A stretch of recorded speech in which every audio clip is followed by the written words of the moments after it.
A statement game to kick things off here at the PMGC.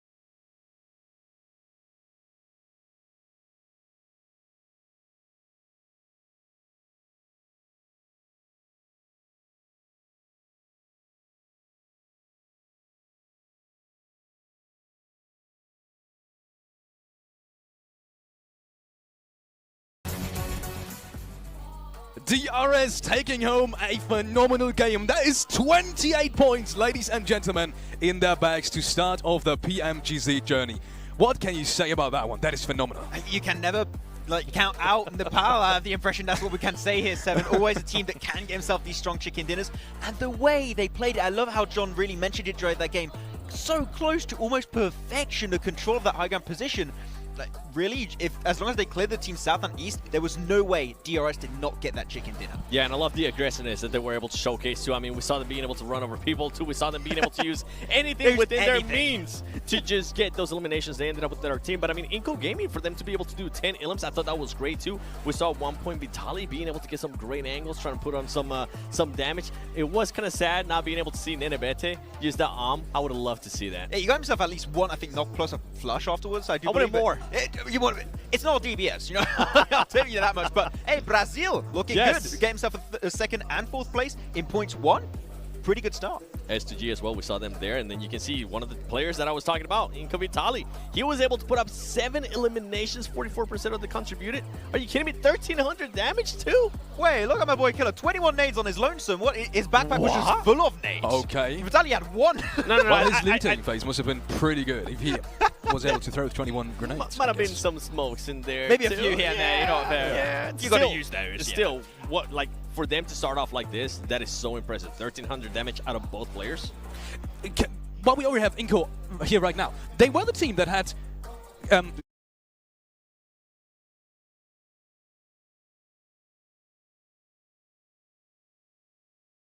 well, the best position.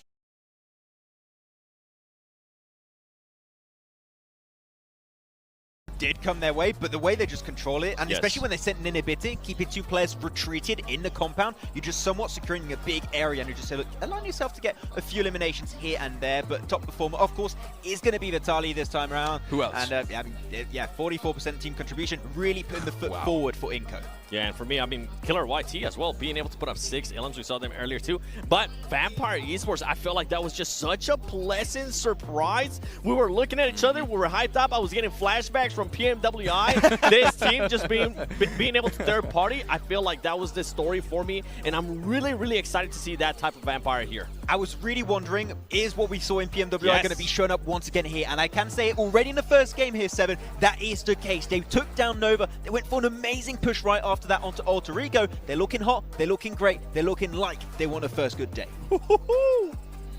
And that is it, ladies and gentlemen, with match 1 of PMGC 2022. Match number 2 is coming up any minute, and we've got Miramar. Ladies and gentlemen, Miramar? That's how I call it. Oh, okay. That's something new, I guess. We haven't been working together for so long. But Miramar is coming up any second. I do want to touch on a couple of things because I don't think we've had enough talk about the first game. You were talking about Vampire, and I wanna touch on something really quick because they took out the current champion of PMGC of the last 2 seasons. But how did that fight even start? Because you were having some interesting thoughts about that. Yeah, because they took themselves a fight right before. Nova were able to actually defend that compound at first, but the player got knocked. And that's the cool thing that I love so much about Vampire. They are so aware of their surroundings. Every time something happens, they're like, okay, we know what's happening around us. Let's try and turn that into a favorable situation. They had a perfect 2-2 split, 2 angles to scout information on that compound. They're like, we're not going to allow you to get that res. We're going to get close, get that nade from Schweppes, and then it's just so easy to just like, okay, full send it. It's in the bag, boys. And it was indeed in the bag. And I felt like that nade was perfect too from Vampire from Shrek because you can see he's positioned himself exactly, and he knew that Paraboy was going to decide to back off and probably go into that closet there in that second floor. It got him perfect. And going a little bit back to on Nova, I mean, for them to lose order right away, I feel like that was just such a huge shocker. And then, I mean, we heard it too. Alter Ego being able to get that LM, everybody went absolutely crazy, but I feel like that definitely hurt a little bit of Nova there. Losing that big of a player. I am excited though. We mentioned it. I'm so excited to see Vampire Esports willing to take those third parties and willing to be so aware. Speaking of about Alter Ego, while we're already at the topic, they had a pretty good position in like phase 4, 5, and 6 to some degree. And I was sitting here and I was telling you, I have a feeling they're going to win this game because they had a good position on the southwestern side. It was high ground as well. They had a team that was pressured into them by the zone, but they did kind of lose that momentum. What happened? I'm really happy you bring that up, Felix, because I think that we were both in agreement during that game.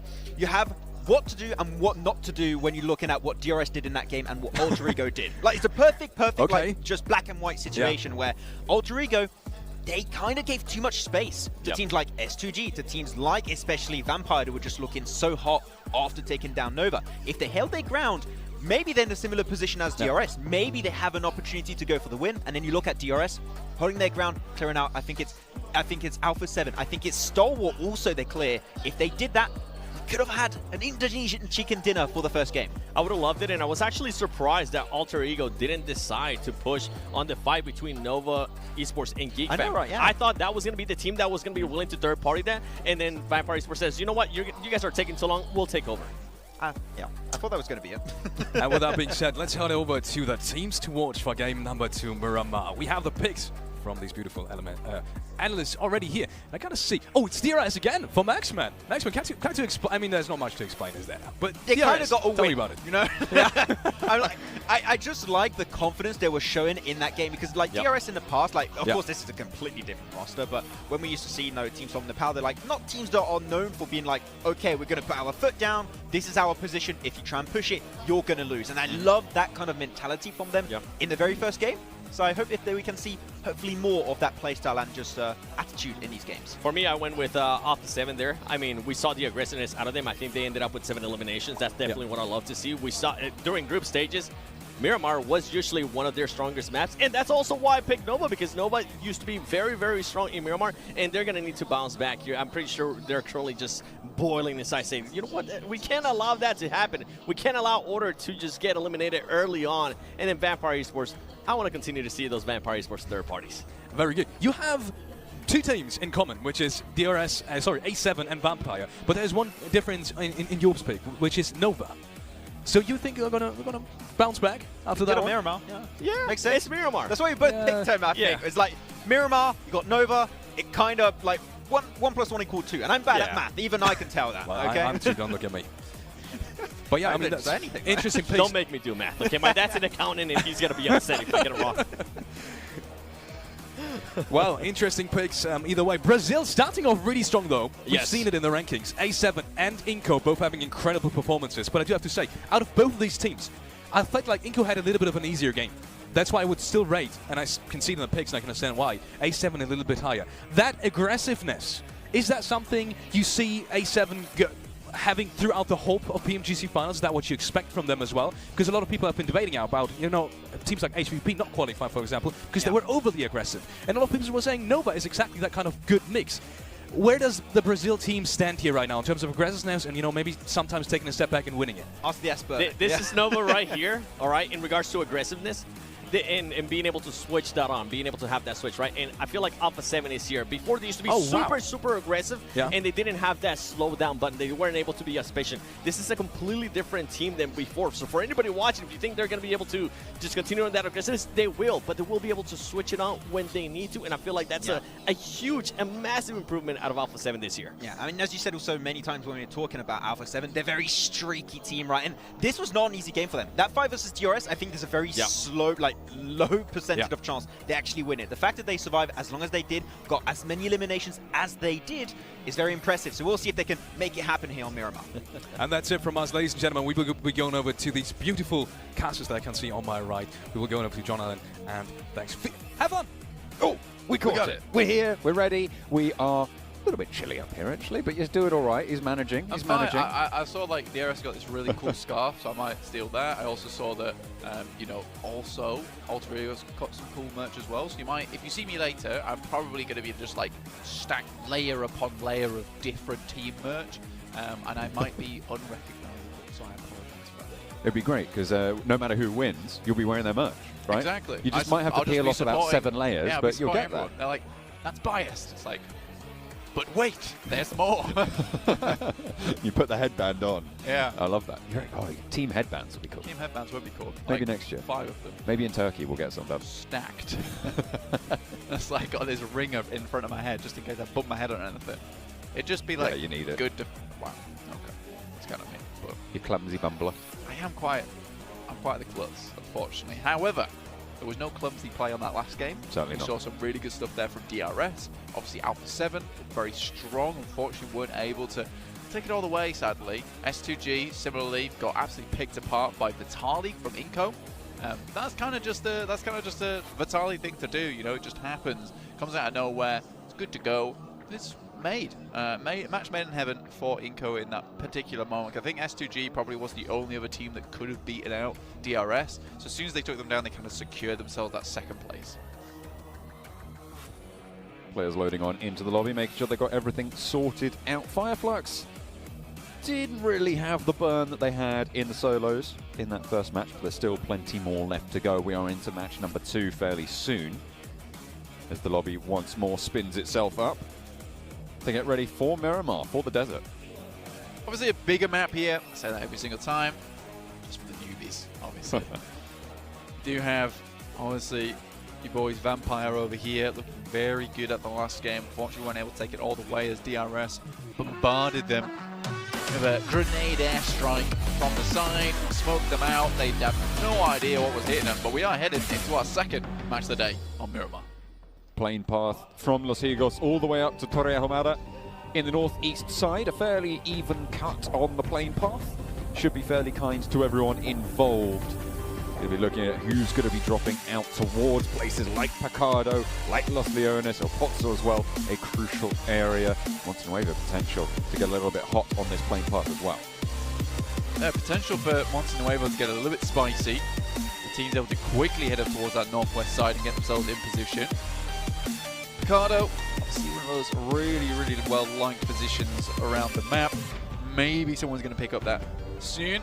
Torre Armada, also easy enough to head towards. Another Copadilla, another position around the map that does provide you a lot of options towards that late game. So it's a surprisingly good playing path here for a lot of teams in this lobby. We'll just see who's able to pick up those priority spots early. Halfway on the plane path now. Alter Ego, DRS close to one another on the south coast. Over in Picado, it looks like it's going to be Wolves on their own right now. Los Leones potentially shared between Vampire and T2K, but T2K are a little bit further north and might not even challenge for it. Instead, they've got their own problems to worry about over there. There's 2 teams dropping near them. The outpost from Nova all the way down towards that south side. Circle pops. It's over towards Impala. Yeah, Impala open now. Not many teams actually headed over this way, in fact, so you should see some players, some teams heading on towards Puerto Paraíso, even Impala. Delta's taking the Delta Expressway over towards that position of the map on the old glider. Good news for them. Won't get isolated. Bit more difficult to actually take players out in this thing, considering how fast it can be. Not very evasive, though, unfortunately. Most time when I try and pull out evasive maneuvers, I tend to just smash right into trees. That is one of the main dangers, I think, of flying. Yeah. When there are trees nearby. Or even, you know, pylons in the background hitting those cables. Smash. Bad times. That's right. Okay. I feel like you're trying to tell me something and I'm not getting it, but I don't know what's going on there. No, it's just quite funny, because John is dressed for the weather right now. He's got a nice jacket on. He's good to go. He looks cozy. He looks warm. Oh, so cozy. I'm currently borrowing a sweater. Ah. Got the hood up. I'm sat down. I'm all huddled in my chair, and it kind of looks weird. It kind of looks like someone's the professional and I'm not. However, whoa, I can bring professional commentary might not look like a professional right now. Oh dear. You look fine. You're doing great. Thank you. We're surviving. We're managing. It's not always. You can't always judge a book by its cover. The only I mean, survival happening, not just in the game. It's Yeah. on the. It's in the casting I'm surviving area as well. here as well. Exactly. Yeah. Like gale winds of Antarctic freezing possibility. But obviously, these teams must be nice and happy. They can pretend they're in Miramar. I can pretend I'm in Miramar. Yes, you can. That nice hate. Oh, you know, it's just taking over my Look, brain. you're just gonna get jealous if you think too much I about it. I really, really am. But again, IHC on the western side in Montenuevo. No one really challenged them out on this western edge. They can move in fairly soon. absolutely. And again, this is what I'm saying about, you know, not judging a book by its cover, or me with my silly sweater on. But it's just teams like DRS or Inco where you think to yourself, you know, maybe you're looking at this team a little bit wrong. Like, I used to think Inco was a lot of luck. I think that they're fully aware that they don't have that power to go against some of these teams in the lobby that are right towards the top, and there are a lot of them, and I respect that about them, because they just set themselves in positions where they can take those third parties, they can take those off angles, and that's fair enough. That's fair play. I like that from Inco. They're doing what they can to see themselves up towards a top position here at the PMGC Grand Finals. No matter what happens, I think if Inco can keep up this kind of pace, they're going to bring home some good money for the team. Influence coming north side of El Azahar. Wolves left Picardo very, very swiftly, I would say. We're not too far into this game, Blank, and they've already left and headed all the way out to the east, towards La Bendita, near towards where Nova have actually made their move. So two of the Chinese teams will be playing there. Hang on a minute, there's a third as well, because Nova are in the midst of it also, near the crater, near Minas Generalis, just a little bit further north. Inco crunching in from that north side. We'll see if they have got that power. Inco, obviously, this is what I'm saying. I don't think they have that power just yet. But I think what they do have is they have good game sense. They have good awareness. I think they do their homework. They go home and they study.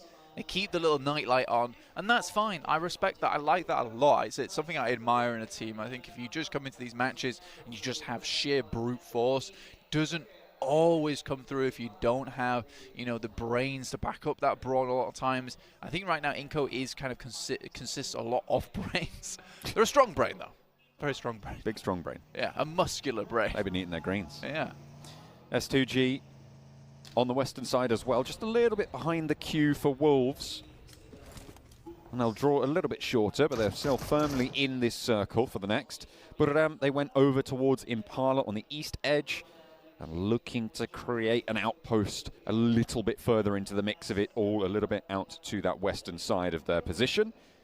They'll be happy to do that, happy to be able to gain that foothold. 4 Angry Men on the southwest side. Chington was able to get very, very deep into that last game. 4th place, in fact, for them as a solo player.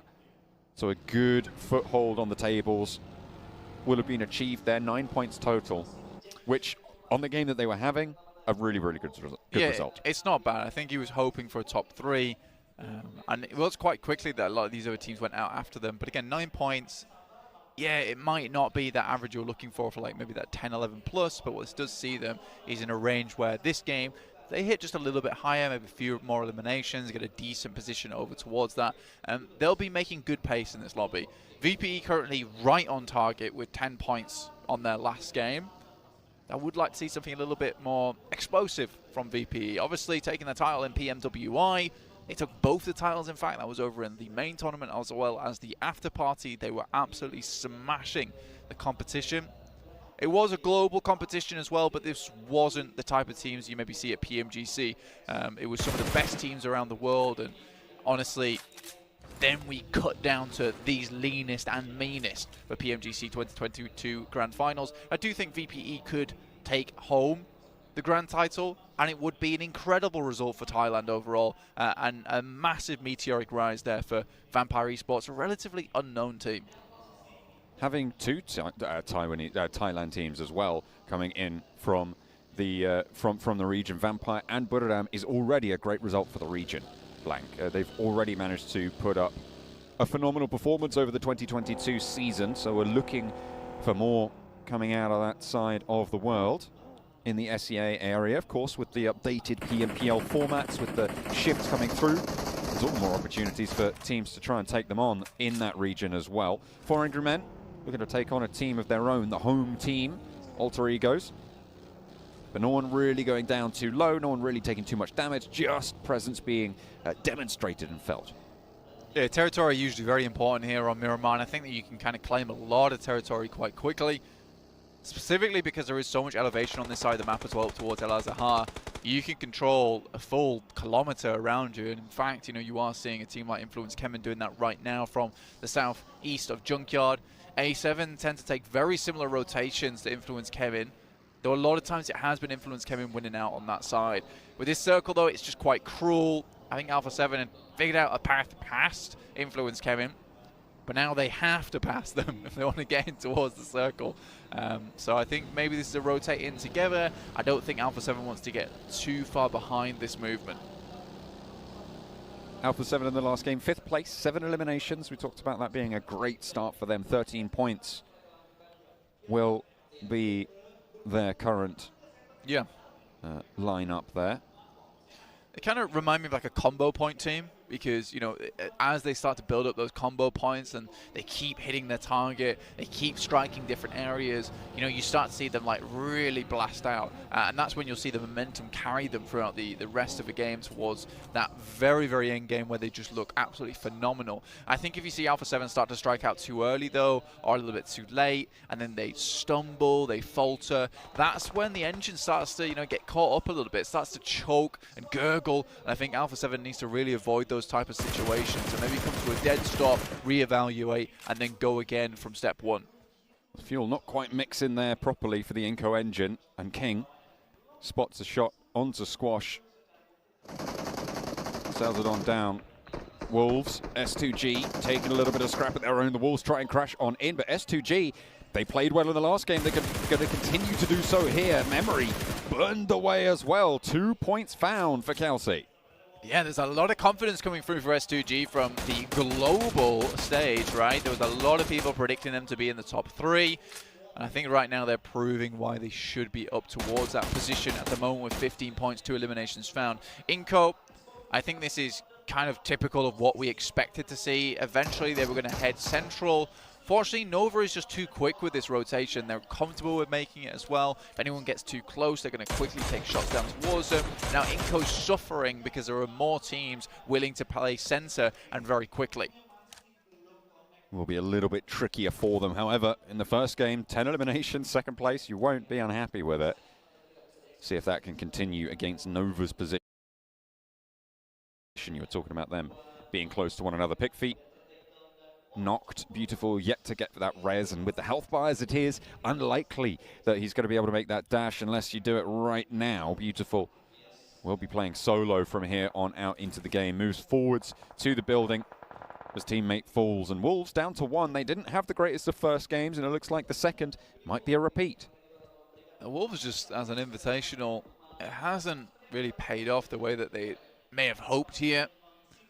Still think they've done very well in their respective region, but I think that league stage, well, at least lacking it, for these other teams in terms of Nova and 4AM, it's given them a lot more practice against these teams, and Wolves is coming in a little bit fresh. Now, we can say one thing for Wolves is that they're a very, very strong team. We know that they are. We've seen them perform at that kind of level, but I think for Chinese teams, it's about that adaptation. Now, 4AM and Nova's been adapting for the last month towards this playstyle. Wolves has kind of had a day, right? They've had a couple of days maybe in test matches, results, rehearsals. So I do think that maybe tomorrow we'll see something a little bit more out of them. It could be an instantaneous adaptation as well, where we do see Wolves get better maybe in match 3, match 4, at which point you start to see them take off just a little bit.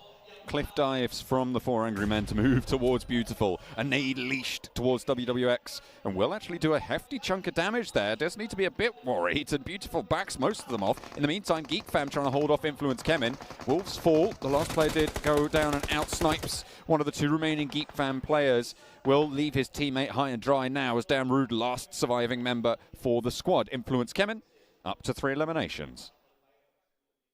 Nice stuff for them. Alpha 7. Don't have to get in on board that kind of action as Influence Kemen moves up towards that northern side. Fireflux still on the edge though. On that southeast, we're looking at them right now.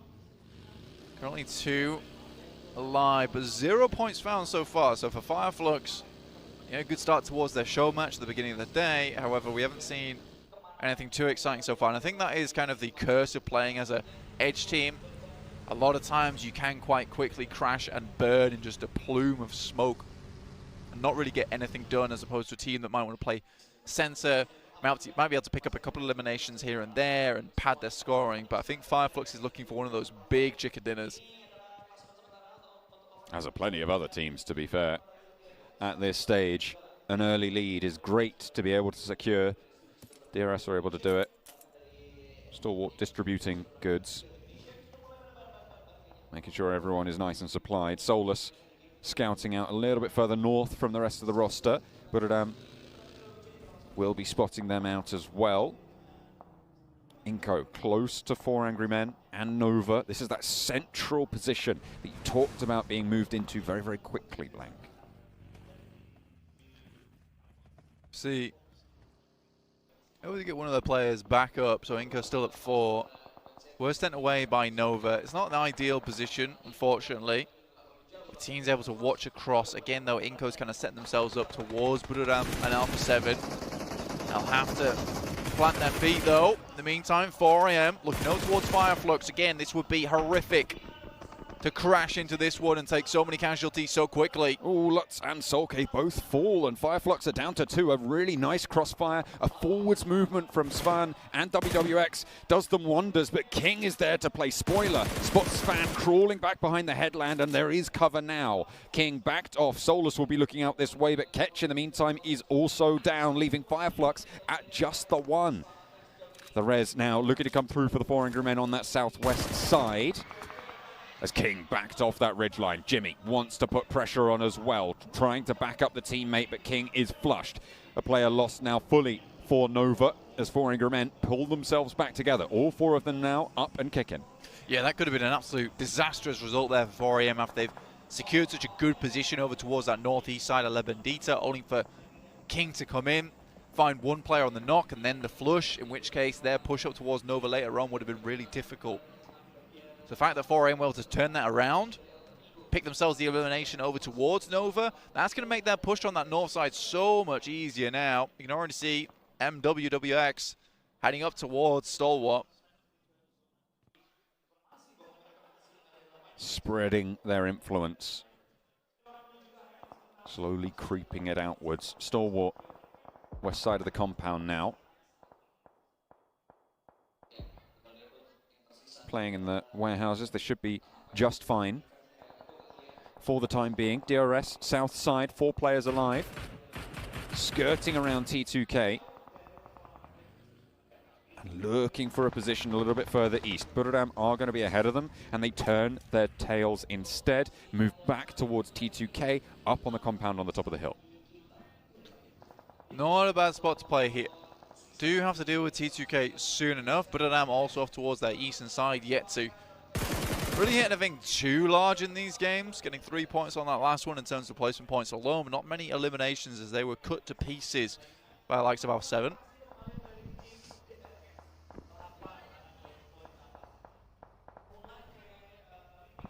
Delta moving up into the smoke. As Rules establishes the off angle for DRS. They are going to be looking for this almost directly, but Alter Egos may be a third party on this engagement. You can see Potato there just off in the distance, moving forwards towards things as they go off. Oh, a lovely nade straight on through. There's a low health bar there. Unfortunately, there it is. The third party from Alter Egos comes through, and DRS's presence is going to be waning now as Alter Ego can start to flow across this hillside. But do they want to commit to this fight with DRS at this stage? Instead, they can just get ahead of T2K on this compound. Decent start there, though. 1 down at least. Like you said, John, do they want to get ahead of this one? Do they want to move further up? But doing that would mean they would have to come face-to-face with 4 AM or Vampire Esports towards La Bendita. It's a bit difficult now if you're on this southern side. I think anyone that's moved already up in towards that north edge of Minas Generalis is feeling pretty happy. Just off the back of the fact that they don't have to move too much. Little Boy from Influence came in actually scouting down towards the eastern side of Minas Generalis. Kind of like that move. Vampire. Bringing Stoned back down the hill. Razy and Silas looking to just peek over this ridge line, get a little bit of control. They've spread out 2 and 2. They're not looking to take the center of this crater, but they want the info on the teams that have got that. They'll be able to get away with that to boot. Circle pops. Central away from that southwest glut, and mostly away from the teams on the northwest as well. There's going to be a lot of scrapping up there.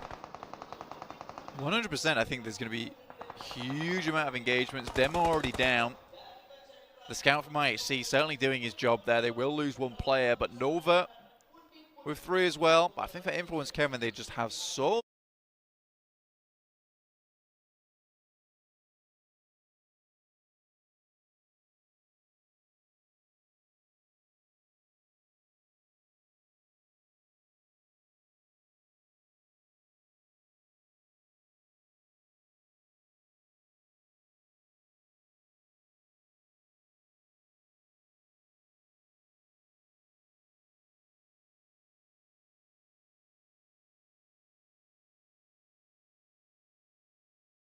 much strength on this.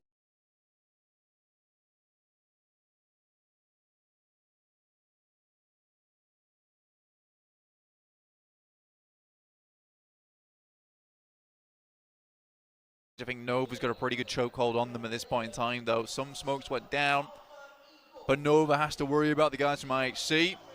Alter Ego taking Nox 2. Potato, I think he's last remaining now for the team. Ooh.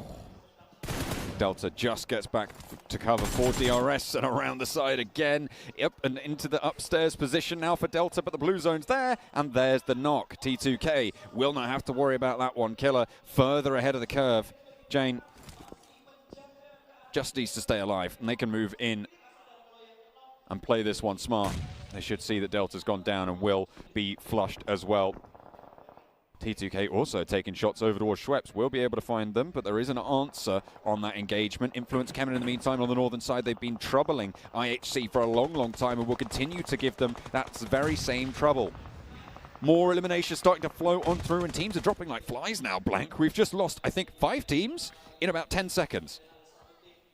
It was very quick. And honestly, this is the case of Labadita being shunted out. There are so many teams kind of playing around that area. And you can only play around that area for so long before you have to full send it over this side.